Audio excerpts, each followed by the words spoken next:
ఈ సంక్రాంతి దినము కుటుంబంలో ఉన్నటువంటి అక్క చెల్లెండ్రు కాని అన్న తమ్ములు కాని ఎంతో ప్రేమ స్నేహితులతో అభివృద్ధి గావించి ప్రజలకు కూడాను ఈ స్నేహాన్ని పంచేటువంటి వారు దానికి తగినటువంటి కొన్ని సన్నివేశాలు కూడాను కల్పించి తద్వారా కూడాను వారి యొక్క ప్రేమ ప్రభావములను ప్రకటితం గావించేటువంటి వారు. అందుకోసమే ఈ పండుగ నాడు గంగిరెద్దుల వారు ఆ గోవులకంతా కూడా అలంకరించి ఇంటింటికి మేళములతో తీసుకుని పోతుంటారు. 4 మార్గముల మధ్య లోపల కూడాను ఈ యొక్క గోవులను నిలబెట్టి వాడితో అనేక రకమైనటువంటి సంబంధ బాంధవ్యమైనటువంటి యొక్క నాటకములు కూడాను ఆడిస్తుంటారు. ఇంటిలో ఉన్నటువంటి అక్క చెల్లెండ్రు చిన్న తమ్ముడను తీసుకుని తమ్ముడా రమ్ము గంగెద్దు దాసుడదిగో.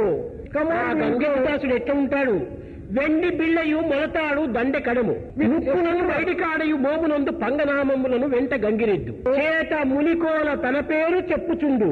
ఒక ఆవులు కాని ఎద్దులు కాని ఏదైనా ఆడాలంటే దీనికి కొన్ని అభ్యాసం చేసింటాడు. ములికోల అని చేతికర్రతో దీన్ని తగినటువంటి శిక్షనిచ్చి ఉంటాడు. అంతేకాదు అంతరార్థములకు సంబంధించినటువంటి యొక్క ఆటలు కూడా అక్కడ ఆడిస్తుంటారు. శ్రీరాములకు సీతమ్మనిచ్చి పెండి కావించుచుండన వేడుక చూచి కానుకలనిచ్చి వత్తము కదలిరమ్ము అన్నాడు. శ్రీరామ ఎవరు, సీత ఎవరు? శ్రీరాముడే పరమాత్ముడు, సీతనే ప్రకృతి. ఆ ప్రకృతి యొక్క బిడ్డ కనుకనే ఆమెకు సీతాను భూజాత అని కూడా పేరు పెట్టారు. ఈ ఇరువురికి కూడా ఏకత్వాన్ని గావించుకునేటువంటి పండగ సంక్రాంతి పండగ. కానుకలనిచ్చి వత్తమ కదలరమ్ము. దీనికి కానుకలు ఏమిటి? మన యొక్క ప్రేమ భావమునే కానుక, దివ్యమైనటువంటి సంకల్పమునే కానుక. ఇలాంటివి ఇచ్చి ఆ ఐక్యతను చూచి వస్తాము రమ్ము. ఇది కుటుంబానికి కూడా ఒక ఆదర్శవంతమైనటువంటి అనుభూతిగా అందిస్తూ వచ్చింది సంక్రాంతి. అన్ని పండుగల కన్నా ముఖ్యమిది కాన అత్తవారింటికి ఎగురు కొత్త పెండి కొడుకు. ఇది ఒక కుటుంబం లోపల ఏనాటి నుంచినో కొంతవరకు దూరంగా ఉండి ఒకరికి సంబంధ బాంధవ్యం లేనటువంటి వారు కూడాను సంవత్సరములకు ఒక పర్యాయము అత్తగారింటికి వచ్చేటువంటి యొక్క పద్ధతిగా దీన్ని ఏర్పరచుకున్నారు. ఇంటికి వస్తే ఊర్లోటువంటి వారు ఇంకా ఇంట్లోటువంటి వారు మా అత్తను కూడాను ఎంతో ఆనందంగా అతన్ని ఆదరించేటువంటి వారు. అనేక రకములుగా తమాషలు ఆడించేటువంటిదట. మూడు మరొకను నీతోడ ముచ్చటాడు, వదిన నీతోడ మాటికి వరుసలాడు, ఊరి వారం అతి గారాహమున మన్నను సల్పుతుడు నీతి మామ కూడా అడుగులకు అత్తగారింటికి రావయ్య నీవు అని తల్లిదండ్రులు అతన్ని పంపించేటువంటి వారు. అనగా కుటుంబం యొక్క ఐక్యతను, ఐక్యానుసంధానమును, దివ్యమైన భవ్యమైన నవ్యమైనటువంటి యొక్క ప్రాకృతమైనటువంటి యొక్క సంబంధమును రీతిగా ఆచరించాలనేటువంటి యొక్క క్రియా బాధ్యతను, కార్యసూర్యులుగా మీరు తయారు కావాలని యొక్క సూర్యుని యొక్క ప్రబోధను, మానవుని యొక్క ధర్మనిష్ట అని ప్రబోధించేటువంటి యొక్క ఈ దివ్యత్వాన్ని, ఈ పవిత్రతను అందించేటువంటిదే ఈ సంక్రాంతి. కానీ అలాంటి సంక్రాంతిని నేడు కేవలం నూలు వెల్లముతోనే మనం తృప్తిపడి అంతరార్థాన్ని గుర్తించుకోలేక చేసుకుని కడుపు నిండుగా మెక్కి ఇదే సంక్రాంతి అని దీంట్లో ఒక క్రాంతి లేకుండా ఏమాత్రం కూడా అంధకారంలో మునిగిపోతున్నారు మానవులు. బెల్లము నువ్వులు రెండూ కలిపి మనము అందరికీ ప్రసాదంగా అందిస్తుంటాము. ఈ బెల్లములకు ఉండినటువంటి యొక్క అంతరార్థం ఏమిటి? ఈ తీపే మన యొక్క ప్రేమ.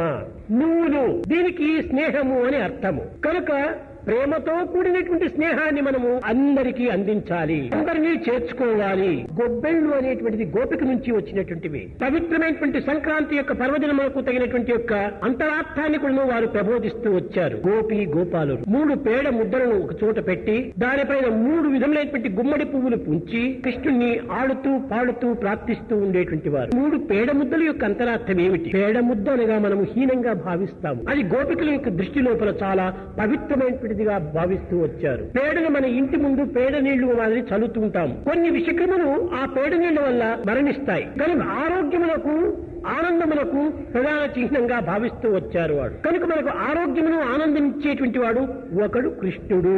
ఈ కృష్ణుని యొక్క శక్తి సామర్థ్యములను జగత్వ్యాప్తి గావించడానికి గోవర్ధనగిరి ఎత్తి తాను మానవుడు కాదు మాధవుడు, నరుడు కాదు నారాయణుడు అనేటువంటి దివ్యత్వాన్ని ప్రబోధించినటువంటి ఆ గోవర్ధనగిరికి ఒక ముద్ద. మనకు నిత్య అనుకూలంలో ఆనందాన్ని, ఆరోగ్యాన్ని, ఆహారాన్ని చేకూర్చేటువంటివి గోవులు. కనుక గోవులకు ఒక ముద్ద. గోపాల, గోవర్ధన, గోవు ఇదియే మన యొక్క ఆరాధన దైవములు అని విశ్వసించారు. ఈ పొంగలి ఎందుకోసం చేశారు? పొంగలి చేసుకోవచ్చు కదా. పొంగలి కానీ ఈ పండుగకు మాత్రమే పొంగలి ఎందుకు చేసుకోవాలి అనగా ఆనాడు ఈ పంటలు ఎంతో ఇదిగా ఉండేటువంటివి. కనుక పొంగలి వండి దాని పశువులకు అందించి దాని ప్రసాదమును పంటలు ఎంతంత చల్లేటువంటి వారు. దీనినే బలి పండుగ అని కూడా చెప్తూ వచ్చారు. మూడవ దినము పశువులకంతా అలంకారం చేసి దీనిని బజారులో ఊరేగింపులు గావించి ఆ పశువులతో తమ ఆనందమును పంచుకునేటువంటి వారు. కనుకనే దీని మాటు పొంగలి అని కూడా తమిళ్లో చెప్పేటువంటి వారు. పశువుల పండుగ అని. పశువు అనగా ఏమిటి? పశుత్వం అనగా కేవలం మూర్ఖత్వం అని అంటున్నారు. పశుపతి వైపున తిప్పేటువంటి యొక్క దృష్టికే పశువు అని పేరు పెట్టారు. అనగా నంది ఉంటుండాలి. ఈ నంది యొక్క దృష్టి ఎక్కడ ఉంటుండాలి? ఈశ్వరుని వైపునే ఉంటుండాలి. ప్రకృతి వైపు ఈశ్వర. కనుక ఇది పశువైనప్పుడు పరమేశ్వర స్వరూపంగా భావిస్తూ మొట్టమొదటి నందికి నమస్కరించి తరువాతనే ఈశ్వరుడికి నమస్కరిస్తారు. ఇంకా హనుమంతుడు తాను వానరుడు. వానరుడు అయినప్పటికీ భగవంతుని యొక్క చింతన తప్ప అన్య చింతన అతని ఎందు లేదు. వానరుడైనప్పటికీ దైవ చింతన చేయటం చేత అతనే మానవుడిగా రూపొందాడు. సంక్రాంతి అనేటువంటిది పవిత్రమైనటువంటి యొక్క మానవత్వం నుంచి దైవత్వానికి చేరేటువంటి మార్గాన్ని ప్రబోధిస్తూ వస్తున్నాయి. ఈనాటి సూర్యుడు ఉత్తర దిశకు ప్రయాణమవుతుంటాడు. ఈనాడే ఉత్తరాయణము ప్రారంభమైంది. మహాజ్ఞాని, మహాత్యాగి, మహాదీక్షాపరుడైనటువంటి యొక్క భీష్ముడు కూడాను ఉత్తరాయణ పర్వకాలమునందు పవిత్ర కాలం నుండి నా ప్రాణం విడిచాలని చెప్పి శరతల్పం పైన పరుండినాడు. ఉత్తర దిశకు ప్రయాణం అవుతున్నాడు. ఉత్తర దిశ అంటే ఏమిటి? హిమాలయ పర్వతము. హిమాలయం అనగా ఏమిటి? ఈశ్వరుని యొక్క నివాసము. కనుకనే ఈశ్వరుని ప్రార్థిస్తూ వచ్చేటువంటి వారు సెలయేరు, చిరుకొండలు, హిమశిలలు, చిత్రాతి చిత్రప్ర రోజులు, ధాతుత్తరమొప్ప నభ్రతలము జుంబించు ధైర్యంబు వత్తిల ఎంతేని విస్తృతిని పొలిచి ప్రత్యేక ప్రపంచమునందు నీ చెలు ఒప్పారు హిమాది రాజమా నిన్ను సేవించి మోదించదం అన్నాడు సూర్యుడు. ఏమిటి ఈ హిమాచలము? హిమనగా ఏమిటి? హిమనగా తెల్లగా ఉంటాది. దీనికి పవిత్రము అని ఒక అర్థము. దీని గుణం ఎట్లా ఉంటాది? చల్లదనము. చల్లదనమునకు ప్రశాంతి దీని యొక్క గుణము. అచలమనగా ఏమిటి? స్థిరంగా ఉండేటువంటి చెలింపు లేనటువంటిది. కనుక ఇది హిమాచలము అనగా నిర్మలంగా, ప్రశాంతంగా, నిశ్చలంగా ఉండేటువంటి హృదయమే హిమాచలము. అంటే ఈశ్వరుడు ఉంటున్నాడు. కనుక నీ దృష్టిని బహిర్ముఖం కాకుండా అంతర్ముఖమనేటువంటి హిమాచలమునకు ప్రయాణం చేయించు. కనుక హిమాచలం అంటే ఎక్కడో మనం ఋషికేశు, హరిద్వారంకు మనం ప్రయాణం కానక్కర్లేదు. హిమాచలము మన నిర్మల, ప్రశాంతి, నిశ్చల హృదయమే హిమాచలం. ఎట్టి అంతర్భోధన గావిస్తూ ఉన్నాడు ఈ సూర్యుడు. ఇతనికి ఎట్టి అహంకారము లేదు. నేనే లేకుండా ఈ జగత్తంతా ఏ విధంగా సృష్టి కాగలదు? ఇతని ఎన్నున్నటువంటి హైడ్రోజన్ దీని వల్లనే పర్వతములు, వృక్షములు, జలములు అన్ని కూడా ఆవిర్భవిస్తున్నాయి. సమస్త పంటలు కూడా సూర్యుడి నుంచినే ఆవిర్భవిస్తున్నాయి. సమస్త జీవులు కూడా సూర్యుడి నుంచినే ఆవిర్భవిస్తున్నాయి. ఇంత పని నేను చేస్తున్నాను కదా, ఎంత వెర్రవీగాలి?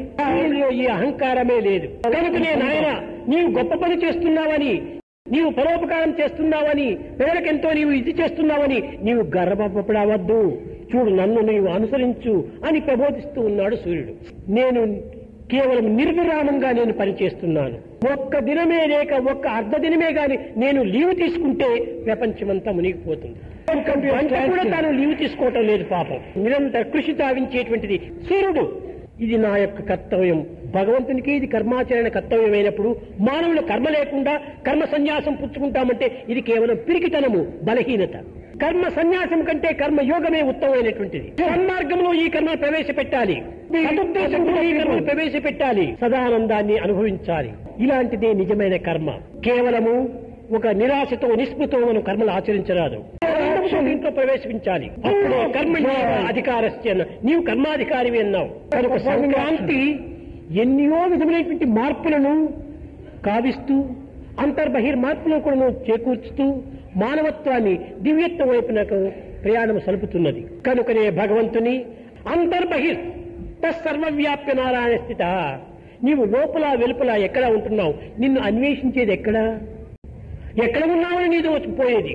నువ్వు ఎక్కడ చూసినా ఉంటున్నావు. కనుక నీకు వెతకనక్కర్లేదు, ఉన్న చోటే ఉన్నావు. తనను తాను చూసుకుంటే భగవంతుని దర్శించిన వాడవుతావు. కనుక సంక్రాంతి అనేటువంటిది ఒక భారతీయులకు మాత్రమే కాదు, యావత్ ప్రపంచానికి కూడా క్రాంతిని అందించేటువంటిది. అన్ని మతములకు, అన్ని దేశములకు, అన్ని రూపములకు ఈ సంక్రాంతి మహాక్రాంతిని అందించేటువంటిది.